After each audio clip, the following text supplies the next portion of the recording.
Hi అండి. ఇవాళ మనం క్రిస్పీగా ఉండే పాలకూర పకోడీ రెడీ చేసుకుందాం. ముందుగా మనం ఉప్పు నీళ్ళల్లో పాలకూరని నీట్గా కడిగి పెట్టుకోవాలండి. ఆ తర్వాత 1 కప్పు శనగపిండి, 1/2 కప్పు బియ్యం పిండి, రుచికి సరిపడా ఉప్పు, డీప్ ఫ్రైకి సరిపోయినంత ఆయిల్, కొద్దిగా కారము, టేస్ట్ కోసం కొద్దిగా వాము, పసుపు, ధనియా పౌడర్. ఇప్పుడు మనం బ్యాటర్ రెడీ చేసుకుందాం. ముందుగా 1 కప్పు శనగపిండిని యాడ్ చేసుకోవాలి. తర్వాత 1/2 కప్పు బియ్యం పిండిని కూడా యాడ్ చేసుకోవాలి. తర్వాత మనం టేస్ట్కి తగ్గట్టు సాల్ట్ వేసుకోవాలి. ఇది పాలకూర పకోడీ కాబట్టి మనం సాల్ట్ కొద్దిగా వేసుకుంటేనే బెటర్.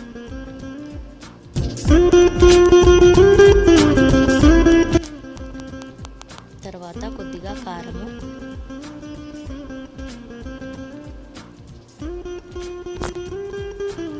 కొద్దిగా వాము, కొద్దిగా పసుపు వేసుకోవాలి.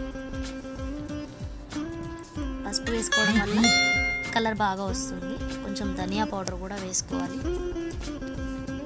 తర్వాత వాటిని మిక్స్ చేసుకోవాలి. ఉండలు లేకుండా మిక్స్ చేసుకోవాలి.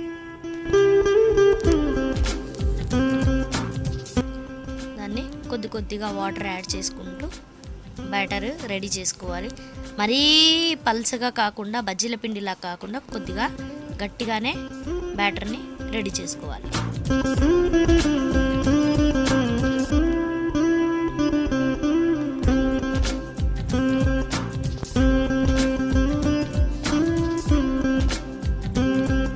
ఇలా వీడియోలో చూపిస్తున్నట్టు బ్యాటర్ని కొద్దిగా గట్టిగా రెడీ చేసుకోవాలి.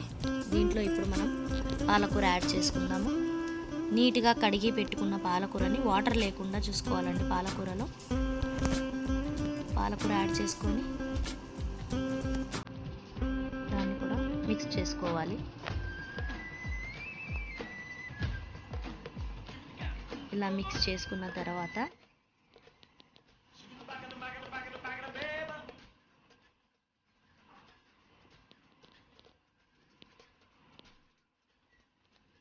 కొద్దిగా ఆయిల్ వేసుకోవాలి. ఆయిల్ వేసుకోవడం వల్ల టేస్ట్ చాలా బాగుంటుంది.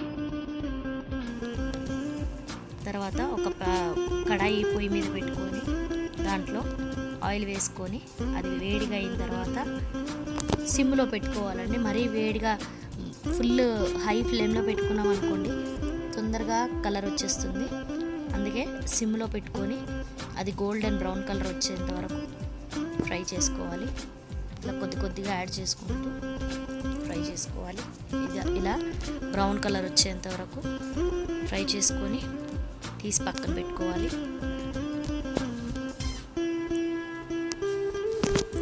చూసారు కదా ఎలా క్రిస్పీగా మంచి కలర్లో ఫ్రై అయిందో. తర్వాత మనం ఒక టమాటోని గార్నిష్ చేసుకొని డిష్ అవుట్ చేసుకోవాలి. చూసారు కదా వేడి పాలకూర పకోడీ రెడీ. చూసారు కదా ఫ్రెండ్స్, మా మమ్మీ చేసిన పాలకూర పకోడీ మీకు కన్నా నచ్చినట్టయితే లైక్ చేయండి, షేర్ చేయండి, సబ్స్క్రైబ్ చేయండి. మీకు ఇంకా మరిన్ని వంటలు కావాలంటే కామెంట్ బాక్స్లో కామెంట్ కూడా పెట్టండి. Thank you for watching.